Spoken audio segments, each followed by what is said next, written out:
The 7 Factors of Enlightenment. The Tipitaka, the Buddhist canon, is replete with references to the factors of enlightenment expounded by the Enlightened One on different occasions under different circumstances. In the book of the Kindred Sayings, v. Samyutta Nikaya, Maha Vagga, we find a special section under the title Bojjhanga Samyutta, wherein the Buddha discourses on the Bojjhangas in diverse ways. In this section, we read a series of 3 discourses or sermons recited by Buddhists since the time of the Buddha as a protection, paritta or pirit, against pain, disease, and adversity. The term Bojjhanga is composed of Bodhi plus Anga. Bodh denotes enlightenment, to be exact, insight concerned with the realization of the 4 noble truths, namely, the noble truth of suffering, the noble truth of the origin of suffering, the noble truth of the cessation of suffering, and the noble truth of the path leading to the cessation of suffering. Anga means factors or limbs. Bodhi plus Anga, Bojjhanga, therefore, means the factors of enlightenment, or the factors for insight, wisdom. Bojjhanga, Bojjhanga is the saying, Lord. Pray, Lord, how far is this name applicable? Queried a monk of the Buddha. Bodhaya samvatantiti, hobhiku tasma Bojjhanga tivukanti. They conduce to enlightenment, monk, that is why they are so called, was the succinct reply of the master. Further says the Buddha, just as monks, in a peaked house all rafters whatsoever go together to the peak, slope to the peak, join in the peak, and of them all the peak is reckoned chief. Even so, monks, the monk who cultivates and makes much of the 7 factors of wisdom slopes to nibbana, inclines to nibbana, tends to nibbana. The 7 factors are 1. Mindfulness, sati. 2. Keen investigation of the Dhamma, Dhammavicaya. 3. Energy, viriya. 4. Rapture or happiness, piti. 5. Calm, passaddhi. 6. Concentration, samadhi. 7.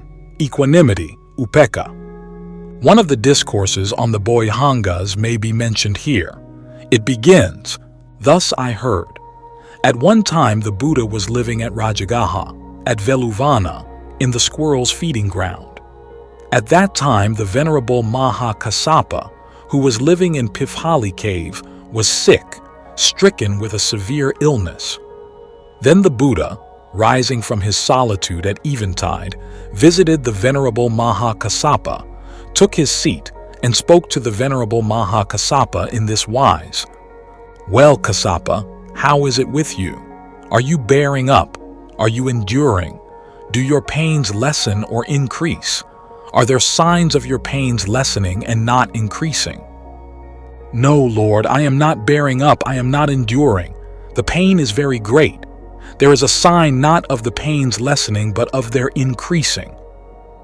Kassapa, these 7 factors of enlightenment are well expounded by me, cultivated and much developed by me, and when cultivated and much developed, they conduce to full realization, perfect wisdom, to nibbana. What are the 7? Mindfulness. This, O Kassapa, is well expounded by me, cultivated and much developed by me, and when cultivated and much developed, it conduces to full realization, perfect wisdom, to nibbana. Investigation of the Dhamma. Energy. Rapture. Calm. Concentration. Equanimity, O Kassapa, is well expounded by me. These 7 factors of enlightenment, verily, Kassapa, are well expounded by me, cultivated and much developed by me, and when cultivated and much developed, they conduce to full realization, perfect wisdom, to nibbana. Verily, Blessed One, they are factors of enlightenment. Verily, O Welcome One, they are factors of enlightenment, uttered Maha Kassapa. Thus spoke the Buddha, and the Venerable Maha Kassapa, rejoicing, welcomed the utterances of the Worthy One. And the Venerable Maha Kassapa rose from that illness. There and then that ailment of the Venerable Maha Kassapa vanished. SN 46.14. Another discourse, Maha Kunda Bojjhanga Sutta, of the three mentioned above reveals that once, when the Buddha himself was ill, the Venerable Maha Kunda recited the Bojjhangas, factors of enlightenment, and the Buddha's grievous illness vanished. Man's mind tremendously and profoundly influences and affects the body. If allowed to function viciously and entertain unwholesome and harmful thoughts, mind can cause disaster, nay, even kill a being, but mind also can cure a sick body. When concentrated on right thoughts with right understanding, the effects mind can produce are immense. Mind not only makes sick, it also cures. An optimistic patient has more chance of getting well than a patient who is worried and unhappy. The recorded instances of faith healing include cases in which even organic diseases were cured almost instantaneously. Aldous Huxley, Ends and Means, London, 1946, Ps. 259. Buddhism, Buddha Dhamma, is the teaching of enlightenment. One who is keen on attaining enlightenment should first know clearly the impediments that block the path to enlightenment. Life, according to the right understanding of a Buddha, is suffering, and that suffering is based on ignorance or avidya. Ignorance is the experiencing of that which is unworthy of experiencing, namely evil.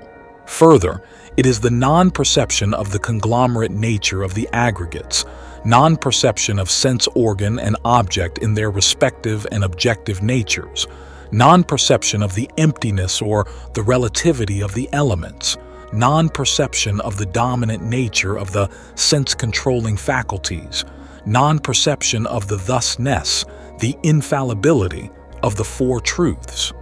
And the five hindrances, panca nivaranani, are the nutriment of, or condition for, this ignorance. They are called hindrances because they completely close in, cut off, and obstruct. They hinder the understanding of the way to release from suffering. These five hindrances are sensuality, kamachanda, ill will, vyapada, obduracy of mind and mental factors, thinamida, restlessness and flurry, udhaka, kukuka, and doubt, vichikicha. And what is the nutriment of these hindrances? The three evil modes of life, tiny dukkharitani, bodily, vocal, and mental wrongdoing. This threefold nutriment is in turn nourished by non-restraint of the senses, indriya asamvaro, which is explained by the commentator as the admittance of lust and hate into the six sense organs of eye, ear, nose, tongue, body, and mind.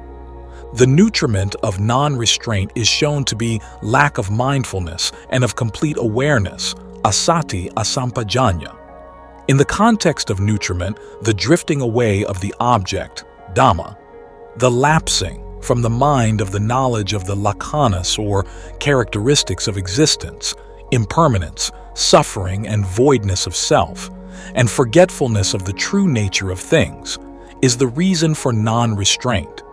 It is when one does not bear in mind the transience and the other characteristics of things that one allows oneself all kinds of liberties in speech and deed, and gives rein to full thought imagery of an unskillful kind. Lack of complete awareness is lack of these four: complete awareness of purpose, sata sampayanya, of suitability, sapaya sampayanya, of resort, gokara sampayanya, and of non-delusion, asamoha sampayanya. When one does a thing without a right purpose, when one looks at things or does actions which do not help the growth of the good, when one does things inimical to improvement, when one forgets the Dhamma, which is the true resort of one who strives, when one deludedly lays hold of things, believing them to be pleasant, beautiful, permanent, and substantial, when one behaves thus, then too non-restraint is nourished. And below this lack of mindfulness and complete awareness lies unsystematic reflection, ayoniso manasikara. The books say unsystematic reflection is reflection that is off the right course, that is, taking the impermanent as permanent, the painful as pleasure, the soulless as a soul, the bad as good. The constant rolling on that is samsara is rooted in unsystematic thinking. When unsystematic thinking increases, it fulfills two things: nescience and lust for becoming. Ignorance being present, the origination of the entire mass of suffering comes to be. Thus, a person who is a shallow thinker, like a ship drifting at the wind's will, like a herd of cattle swept into the whirlpools of a river, like an ox yoked to a wheel contraption, goes on revolving in the cycle of existence, samsara. And it is said that imperfect confidence, asadhyam, in the Buddha, the Dhamma, and the Sangha is the condition that develops unsystematic reflection, and imperfect confidence is due to non-hearing of the true law, the Dhamma, asadhamma savanam. Finally, one does not hear the Dhamma through lack of contact with the wise, through not consorting with the good, asaparisa sansevo. Thus, want of kalyana mitata, good friendship, appears to be the basic reason for the ills of the world. And conversely, the basis and nutriment of all good is shown to be good friendship, that furnishes one with the food of the sublime Dhamma, which in turn produces confidence in the triple gem, tiratana, the Buddha, Dhamma, and the Sangha. When one has confidence in the triple gem, there come into existence profound or systematic thinking, mindfulness and complete awareness, restraint of the senses, the three good modes of life, the four arousings of mindfulness, the seven factors of enlightenment and deliverance through wisdom, one after another, in due order.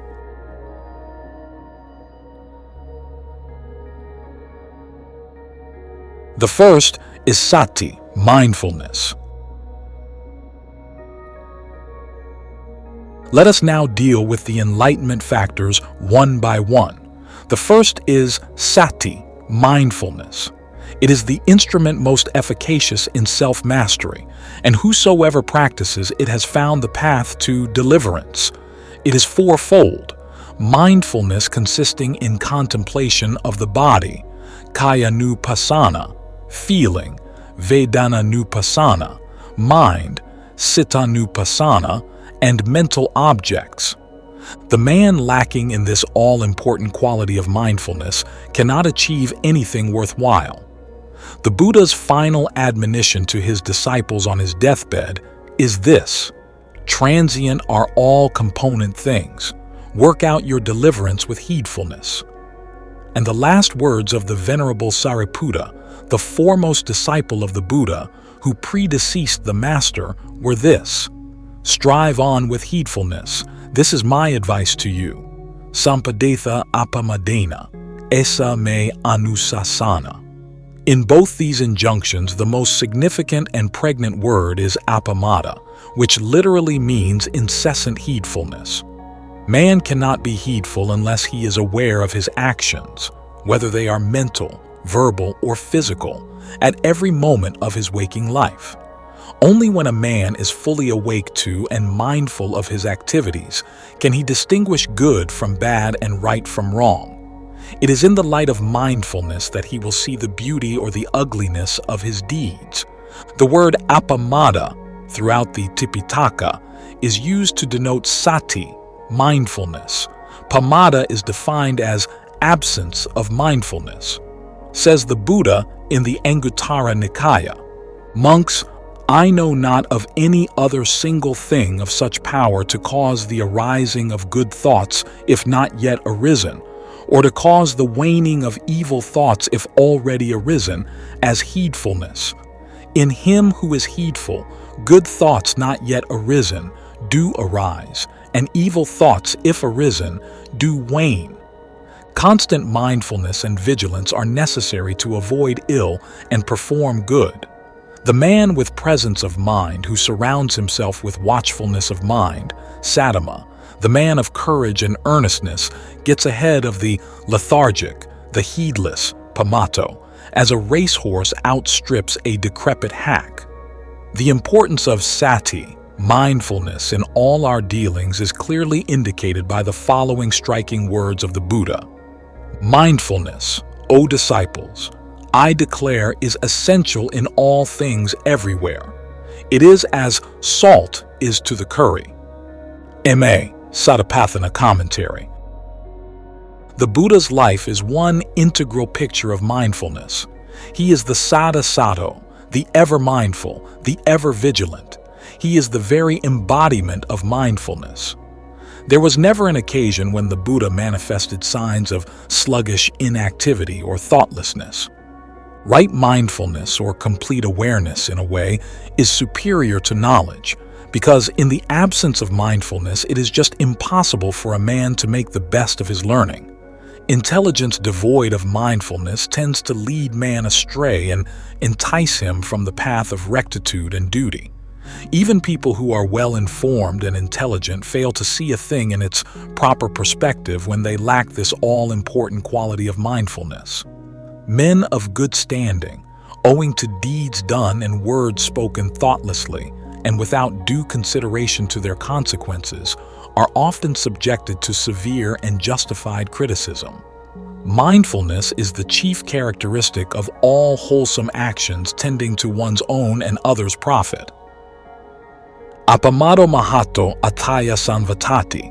Mindfulness is conducive to great profit, that is, highest mental development. And it is through such attainment that deliverance from the sufferings of samsara is possible. The man who delights in mindfulness and regards heedlessness with dread is not liable to fall away. He is in the vicinity of nibbana. DHP 32.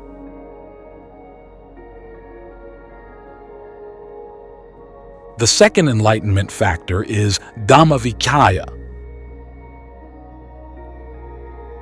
keen investigation of the Dhamma. It is the sharp analytical knowledge of understanding the true nature of all constituent things, animate or inanimate, human or divine. It is seeing things as they really are, seeing things in their proper perspective. It is the analysis of all component things into their fundamental elements, right down to their ultimates. Through keen investigation, one understands that all compounded things pass through the inconceivably rapid moments of upada, thiti, and bhanga, or of arising, reaching a peak, and ceasing, just as a river in flood sweeps to a climax and fades away. The whole universe is constantly changing, not remaining the same for 2 consecutive moments. All things, in fact, are subjected to causes, conditions, and effects, hetu, pakaya, and phala. Systematic reflection, yoniso manasikara, comes naturally through right mindfulness, and it urges one to discriminate, to reason and investigate. Shallow thinking, unsystematic investigation, ayoniso manasikara, makes men muddle-headed, and then they fail to investigate the nature of things. Such people cannot see cause and effect, seed and fruit, the rise and fall of compounded things. Says the Buddha, this doctrine is for the wise and not for the unwise. Buddhism is free from compulsion and coercion and does not demand of the follower blind faith. At the very outset, the skeptic will be pleased to hear of its call for investigation. Buddhism from beginning to end is open to all those who have eyes to see and minds to understand. The Buddha never endeavored to wring out of his followers blind and submissive faith in him and his teaching. He tutors his disciples in the ways of discrimination and intelligent inquiry. To the inquiring Kalamas, the Buddha answered, "Right is it to doubt. Right is it to question what is doubtful and what is not clear. In a doubtful matter, wavering does arise." We find this dialogue between the Master and his disciples, the Buddha. If, now knowing this and perceiving this, would you say, we honor our Master and through respect for him we respect what he teaches? Nay, Lord, that which you affirm, O disciples, is it not only that which you yourselves have recognized, seen, and grasped? Yes, Lord. MN 38. And in conformity with this thoroughly correct attitude of true inquiry, the philosophers of later times observed, as the wise test the purity of gold by burning, cutting, and examining it by means of a piece of touchstone, so should you accept my words after examining them, and not merely out of regard and reverence for me. Thus blind belief is condemned in the analytic teaching of the Buddha. The truth of the Dhamma can be grasped only through calm, concentrative thought and insight, samatha and vipassana, and never through blind faith. One who goes in quest of truth is never satisfied with surface knowledge. He wants to delve deep and see what is beneath. That is the sort of search encouraged in Buddhism. That type of search yields right understanding. We read in the text the following story. On one occasion, Upali, a fervent follower of Nigantha Nathaputa, the Jain, visited the Buddha, thoughtfully listened to the Dhamma, gained sada, confidence based on knowledge, and forthwith manifested his readiness to become a follower of the Master. Nevertheless, the Master said, "Of a truth, Upali, make thorough investigation," and thus discouraged him. This clearly shows that the Buddha was not keen on converting people to his way of thinking and to his fold. He did not interfere with another man's freedom of thought, for freedom of thought is the birthright of every individual. It is wrong to force someone out of the way of life which accords with his outlook and character, spiritual inclinations and tendencies. Compulsion in every form is bad. It is coercion of the blackest kind to make a man gulp down beliefs for which he has no relish. Such forced feeding cannot be good for anybody, anywhere. He that cultivates Dhammavikaya, investigation of the Dhamma, focuses his mind on the 5 aggregates of grasping, the Pañcupada-nakhandha, and endeavors to realize the rise and fall or the arising and passing away, Udaya-vaya, of this conglomeration of bare forces, Suddha Sankhara Punja, this conflux of mind and matter, Nama-rupa Santati. It is only when he fully realizes the evanescent nature of his own mind and body that he experiences happiness, joyous anticipation. Therefore, it is said, whenever he reflects on the rise and fall of the aggregates, he experiences unalloyed joy and happiness. To the discerning one, that reflection is deathless, nibbana. DHP 374. What is impermanent and not lasting he sees as sorrow-fraught. What is impermanent and sorrow-fraught he understands as void of a permanent and everlasting soul, self, or ego entity. It is this grasping, this realization of the 3 characteristics, or laws of transience, sorrow, and non-self, soullessness, anicca, dukkha, and anatta, that is known to Buddhists as vipassana jnana, or penetrative insight, which, like the razor-edged sword, entirely eradicates all the latent tendencies, anusaya, and with it all the varied ramifications of sorrow's cause are finally destroyed. A man who ascends to this summit of vision is an arahat, a perfect one, whose clarity of vision, whose depth of insight penetrates into the deepest recesses of life and cognizes the true nature that underlies all appearance. No more can he be swept off his feet by the glamour of things ephemeral. No more can he be confused by fearful and terrible appearances. No more is it possible for him to have a clouded view of phenomena, for he has transcended all capacity for error through the perfect immunity which penetrative insight alone can give.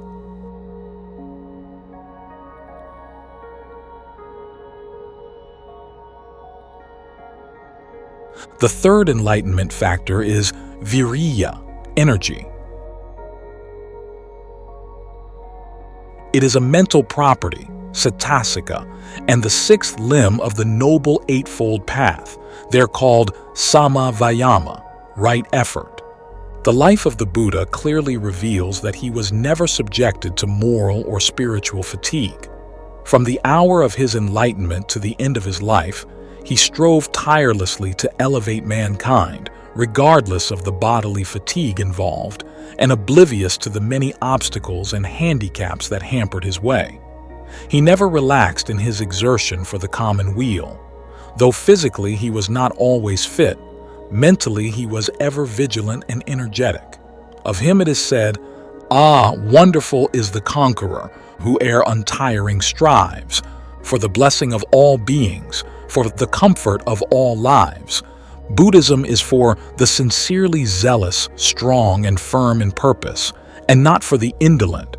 Arad viryasayam dhammo nayam dhammo kusitasa.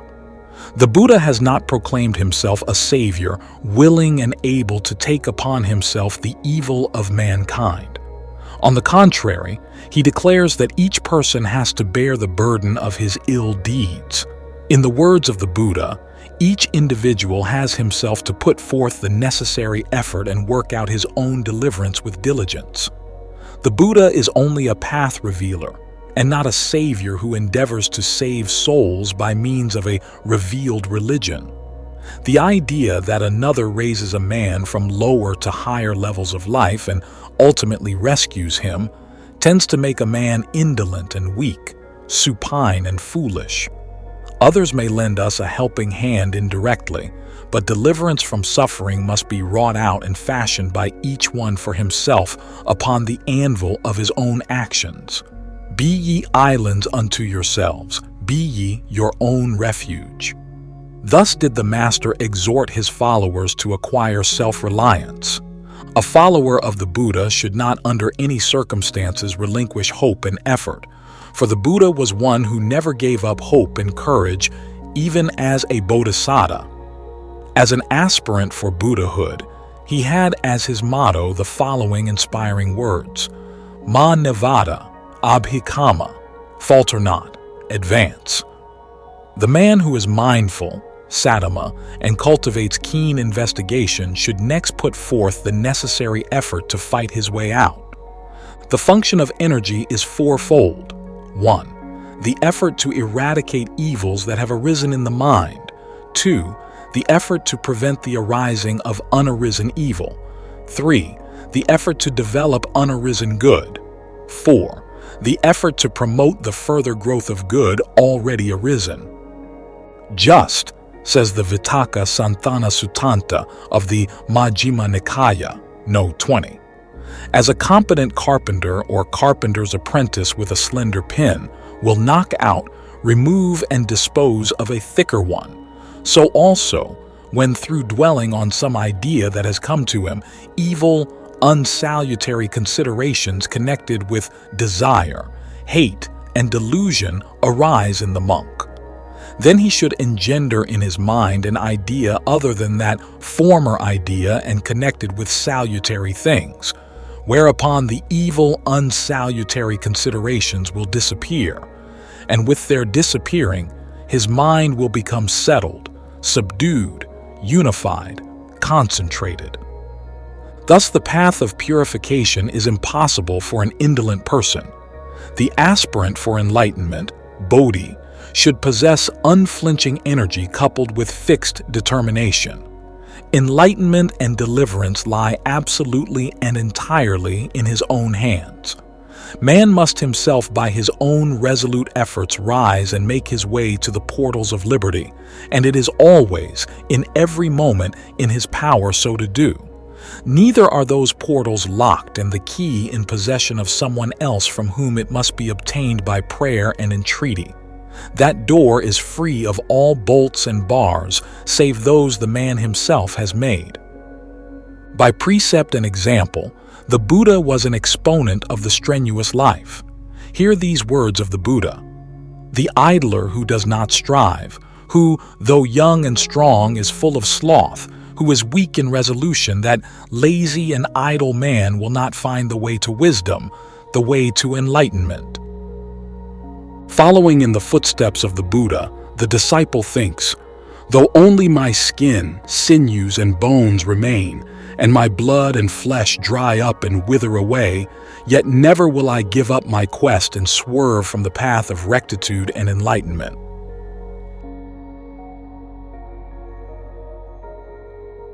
The fourth enlightenment factor is piti, rapture, or happiness.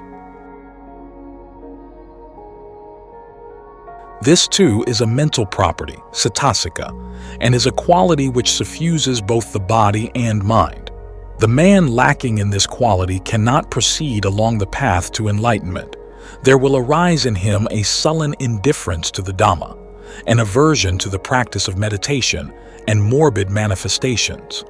It is, therefore, very necessary that a man striving to attain enlightenment and final deliverance from the fetters of samsara, that repeated wandering, should endeavor to cultivate the all-important factor of happiness. No one can bestow on another the gift of happiness. Each one has to build it up by effort, reflection, and concentrated activity. As happiness is a thing of the mind, it should be sought not in external and material things, though they may in a small way be instrumental. Contentment is a characteristic of the really happy individual. The ordinary worldling seems to think that it is difficult to cultivate and develop contentment, but by dint of courage, determination, systematic attention, and thought about the things one meets with in everyday life, by controlling one's evil inclinations, and by curbing the impulses, the sudden tendencies to act without reflection, one can keep the mind from being soiled and experience happiness through contentment. In man's mind arise conflicts of diverse kinds, and if these conflicts are to be controlled while still not eliminated, man must give less rein to inclinations and longings. In other words, he must cultivate contentment. Hard it is to give up what lures and holds us in thrall, and hard it is to exorcise the evil spirits that haunt the human heart in the shape of ugly and unwholesome thoughts. These evils are the manifestations of lust, hate, and delusion, lobha, dosa, and moha. Until one attains to the very crest of purity and peace by constant training of the mind, one cannot defeat these hosts completely. The mere abandoning of outward things, fasting, bathing in rivers and hot springs, and so forth, these do not tend to purify a man. These things do not make a man happy, holy, and harmless. Hence the need to develop the Buddha's path of purification, morality, meditation, and insight, sila, samadhi, and panya. When discussing happiness in the context of some Bojjhangas, we must bear in mind the vast difference between pleasure and happiness. Pleasure, pleasant feeling, is something very momentary and fleeting. Is it wrong to say that pleasant feelings are the prelude to pain? What people hug in great glee this moment turns to be a source of pain in the next moment. The desired is no longer there when the outstretched hand would grasp it, or being there and grasped, it vanishes like a flake of snow. In the words of Robert Burns, pleasures are like poppies spread. You seize the flower, its bloom is shed, or like the snowfall in the river, a moment white then melts forever. Seeing a form, hearing a sound, perceiving an odor, tasting a flavor, feeling some tangible thing, cognizing an idea, people are moved. And from those sense objects and mental objects they experience a certain degree of pleasure. But it is all a passing show of phenomena. Unlike the animal whose sole purpose is to derive a feeling of pleasure from any source, at any cost, man should endeavor to gain real piti or happiness. Real happiness or rapture comes not through grasping or clinging to things animate or inanimate, but by giving up, nekkhamma. It is the detached attitude toward the world that brings about true happiness. The Satipatthana Sutta, the discourse on the foundations of mindfulness, speaks of pleasant worldly feeling, samisa sukha, and pleasant unworldly feeling, Niramisa Sukha. Niramisa Sukha is far superior to Samyutta Sukha. Once the Buddha did not receive even a single morsel of food when he went on his alms round, and an intruder remarked that the master was apparently afflicted with hunger. Thereupon the Supreme Buddha breathed forth the following verse: "Ah, happily do we dwell, we who have no impediments. Feeders on joy shall we be, even as the radiant devas." DHP 200. Unalloyed joy comes to a man who ponders thus: "Others may harm, but I will become harmless. Others may slay living beings, but I will become a non-slayer. Others may live unchaste, but I will live pure. Others may utter falsehood, I, however, will speak the truth. Others may slander, talk harshly, indulge in gossip, but I will talk only words that promote concord, harmless words agreeable to the ear, full of love, heart-pleasing, courteous, worthy of being borne in mind, timely, fit, and to the point. Others may be covetous, I will not covet. Energetic, steeped in modesty of heart, unswerving as regards truth and rectitude, peaceful, honest, contented, generous, and truthful in all things will I be. Thus conducive to full realization, perfect wisdom, to nibbana, is this fourth enlightenment factor, piti, happiness.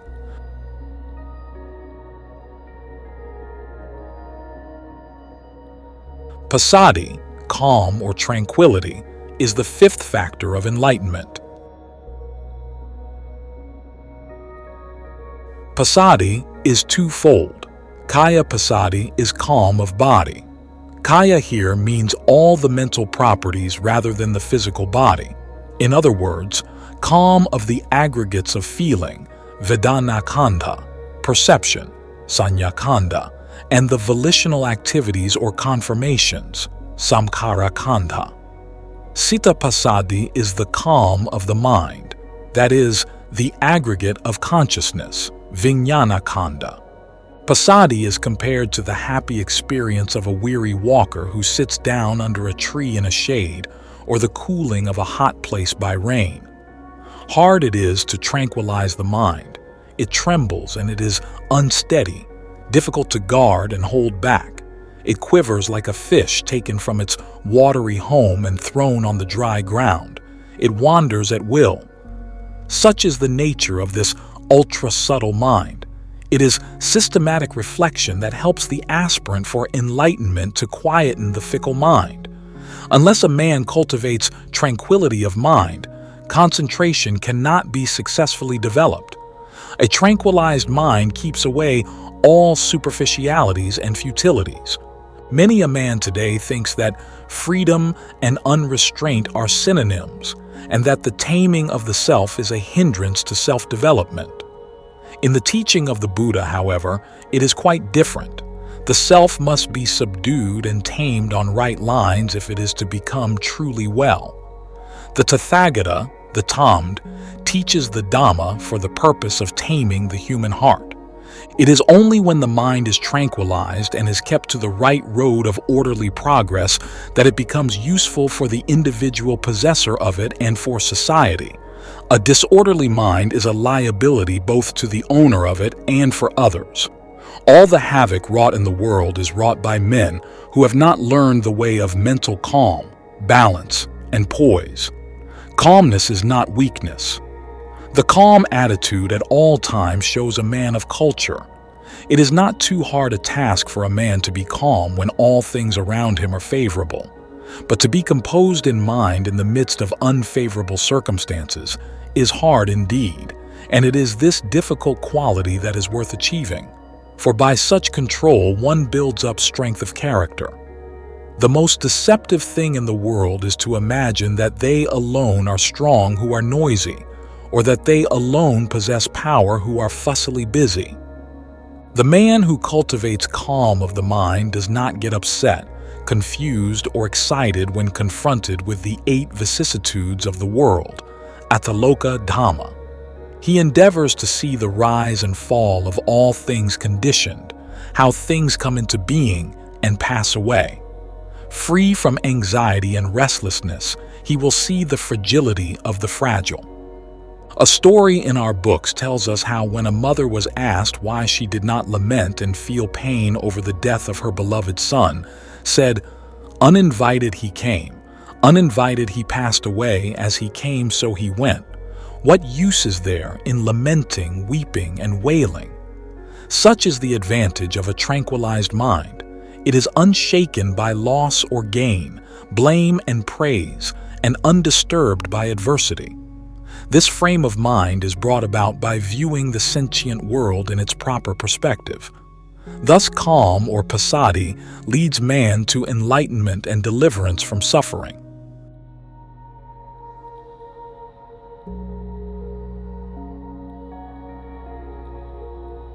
The sixth enlightenment factor is samadhi, concentration. It is only the tranquilized mind that can easily concentrate on a subject of meditation. The calm, concentrated mind sees things as they really are. Samahito yatha bhutam pajanati.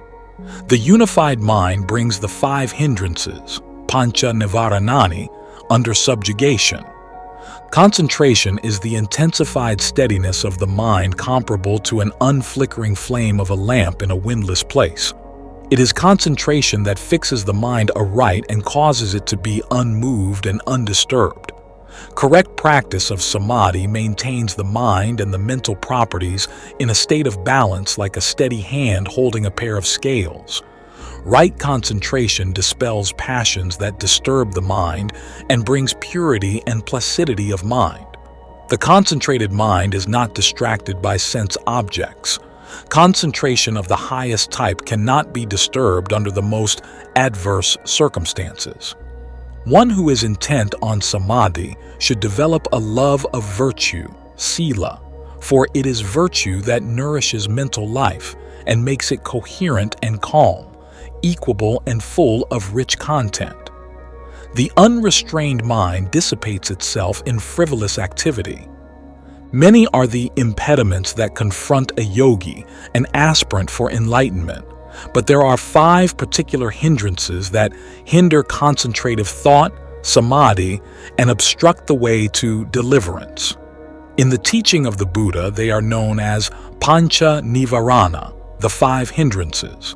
The Pali term nivarana denotes that which hinders or obstructs mental development, bhavana.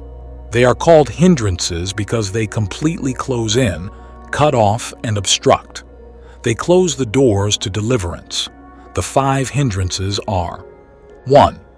Kamachanda, sensual desires. 2. Vyapada, ill will. 3. Thinamida, obduracy of mind and mental factors. 4. Udakakukucha, restlessness and worry. 5. Vichikicha, doubt.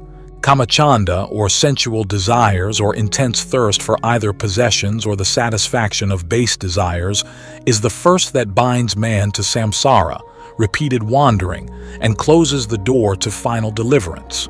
What is sensuality? Where does this craving, tanha, arise and take root? According to the Discourse on the Foundations of Mindfulness, Satipatthana Sutta, where there is the delightful and the pleasurable, there this craving arises and takes root. Forms, sounds, smell, taste, bodily contacts, and ideas are delightful and pleasurable. There this craving arises and takes root. Craving, when obstructed by some cause, is transformed to frustration and wrath. As the Dhammapada says, from craving arises grief, from craving arises fear. To one who is free from craving there is no grief, whence fear. DHP 216. The next hindrance is vyapada, ill will, hatred, or aversion. Man naturally revolts against the unpleasant and the disagreeable, and also is depressed by them. To be separated from the loved is painful, and equally painful is the union with the loathed. Even a disagreeable dish, an unpleasant drink, an unlovely demeanor, and 100 other trifles may cause indignation. It is wrong thinking, unsystematic reflection that brings about hatred. Hatred, on the other hand, breeds hatred and clouds the vision. It distorts the entire mind and its properties, and thus hinders awakening to truth, blocks the way to freedom. This lust and hatred based on ignorance, the crowning corruption of all our madness, avidya paramam malam, indeed are the root causes of strife and dissension between man and nation and nation. The third hindrance consists of a pair of evils, thina and middha. Thina is lassitude or morbid state of the mind, and middha is a morbid state of the mental properties. Thina middha, as some are inclined to think, is certainly not sluggishness of the body, for even the arahats, the perfect ones who are free from this pair of evils, also experience bodily fatigue. Thina middha retards mental development. Under its influence, mind is inert like butter too stiff to spread or like molasses sticking to a spoon. Laxity is a dangerous enemy of mental development. Laxity leads to greater laxity until finally there arises a state of callous indifference. This flabbiness of character is a fatal block to righteousness and freedom. It is through viriya or mental effort that one overcomes this pair of evils.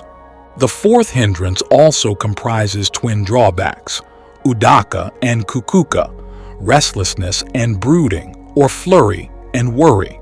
As a rule, anyone who commits evil is mentally excited and restless. The guilty and the impatient suffer from this hindrance. The minds of men who are restless and unstable are like flustered bees in a shaken hive. This mental agitation impedes meditation and blocks the upward path. Equally baneful is mental worry. Often people repent over the evil actions they have committed. This is not praised by the Buddha, for it is useless to cry over spilt milk. Instead of brooding over such shortcomings, one should endeavor not to repeat such unwholesome deeds. There are others who worry over the good deeds omitted and duties left undone. This, too, serves no purpose. It is as futile as to ask the further bank of a river to come over that we may get to the other side. Instead of uselessly worrying over what good one has failed to do, one should endeavor to perform wholesome deeds. This mental unsteadiness, kukuka, also hinders mental progress. The fifth and the last hindrance is vicikicca, doubt. The Pali term vi plus cikicca literally means medicineless. One who suffers from perplexity is really suffering from a dire disease, and until and unless one sheds one's doubts, one will continue to suffer from it. So long as man is subject to this mental itching, so long will he continue to take a cynical view of things, which is most detrimental to mental development. The commentators explain this hindrance as the inability to decide anything definitely. It also comprises doubt with regard to the possibility of attaining the jhanas, concentrative thought. In this connection, one may add that even non-Buddhists and yogis who are not concerned with the Buddha Dhamma and the Sangha at all can inhibit doubt, vicikicca nivarana, and gain the jhanas. The yogi who attains the jhanas inhibits all 5 hindrances by the 5 jhanangas, characteristics or factors of jhanas. Kamachanda is inhibited by ekaggata, one-pointedness or unification of the mind. Vyapada by piti, joy. Thinamida by vitaka, applied thought. Udhaka kukucha by sukha, happiness. And vicikicca by vikara, sustained thought. The attainment of jhanas, however, is not the end aimed at. Jhanas should be made to lead to vipassana, intuitional insight.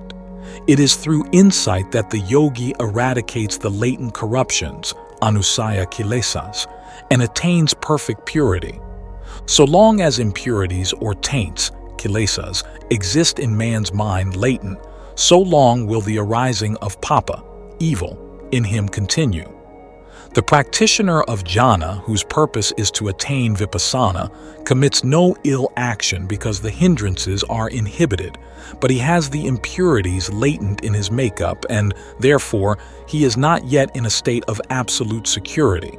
But the arahat, the perfect one, wipes out all the latent impurities with their rootlets and brings this repetitive wandering, samsara, to a standstill. He is one whose samsara is indubitably ended, for by him the noble life has been perfected and the task done. For him, there is no more rebirth.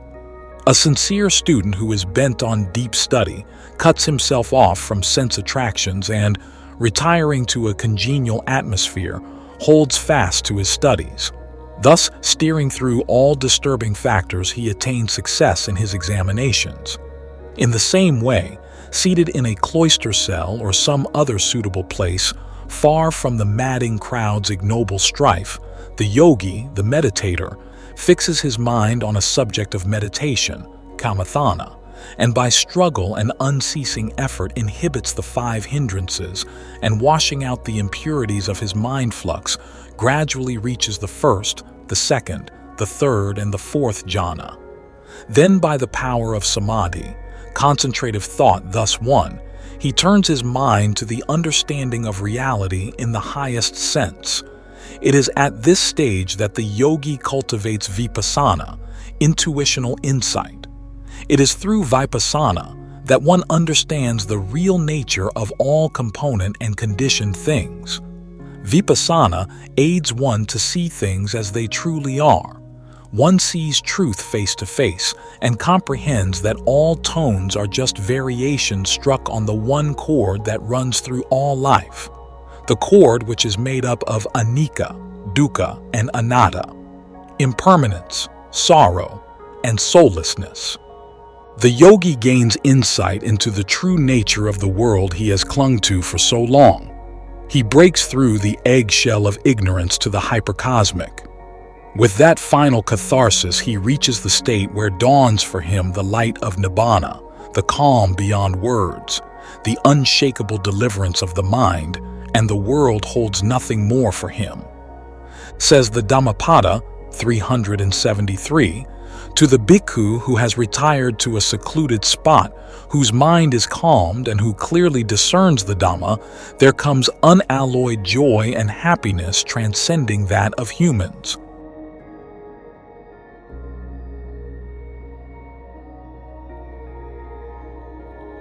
The seventh and the last factor of enlightenment is upekkha, equanimity. In the Abhidhamma, upekkha is indicated by the term tatramajhatata, neutrality. It is mental equipoise and not hedonic indifference. Equanimity is the result of a calm, concentrative mind. It is hard indeed to be undisturbed when touched by the vicissitudes of life, but the man who cultivates this difficult quality of equanimity is not upset.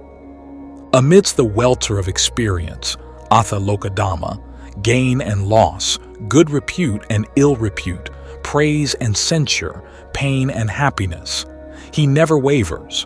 He is firm as a solid rock. Of course, this is the attitude of the arahat, the perfect one. Of him it is said, truly the good give up longing for everything. The good prattle not with thoughts of craving. Touched by happiness or by pain, the wise show neither elation nor depression. Refraining from intoxicants and becoming heedful, establishing themselves in patience and purity, the wise train their minds. It is through such training that a quiet mind is achieved. Can we also achieve it? Lord Horder answers the question thus, yes, but how? Well, not by doing some great thing. Why were the saints saints? Someone asked. And the answer came, because they were cheerful when it was difficult to be cheerful and patient when it was difficult to be patient. They pushed on when they wanted to stand still and kept silent when they wanted to talk. That was all. So simple, but so difficult. A matter of mental hygiene. The poet says, it is easy enough to be pleasant when life flows along like a song, but the man worthwhile is the man who can smile when everything goes dead wrong. Mention is made in our books of 4 wrong paths, Kataro Agati, the path of greed, of hate, of cowardice, of delusion. People commit evil being enticed along one or more of these wrong paths, but the man who has reached perfect neutrality through the cultivation of equanimity always avoids such wrong paths. His serene neutrality enables him to see all beings impartially. A certain understanding of the working of karma, actions, and how karma comes into fruition, karma vipaka, is very necessary for one who is genuinely bent on cultivating equanimity. In the light of karma, one will be able to have a detached attitude toward all beings, nay, even inanimate things. The proximate cause of equanimity is the understanding that all beings are the result of their actions, karma. Santideva writes in Bodhicāryavatara, "Some there be that loathe me, then why shall I being praised rejoice? Some there be that praise me, then why shall I brood over blaming voice? Who master is of self will ever bear a smiling face. He puts away all frowns, is first to greet another, and to share his all. This friend of all the world, truth crowns." I have here made an attempt to give a glimpse of the 7 enlightenment factors, expounded over 2,500 years ago by the Supreme Buddha for the attaining of full realization and perfect wisdom of Nibbana, the deathless. The cultivation or the neglect of these factors of enlightenment is left to each one of us. With the aid of the teaching of the Buddha, each one of us has the power to detect and destroy the cause of suffering. Each one individually can put forth the necessary effort to work out his deliverance.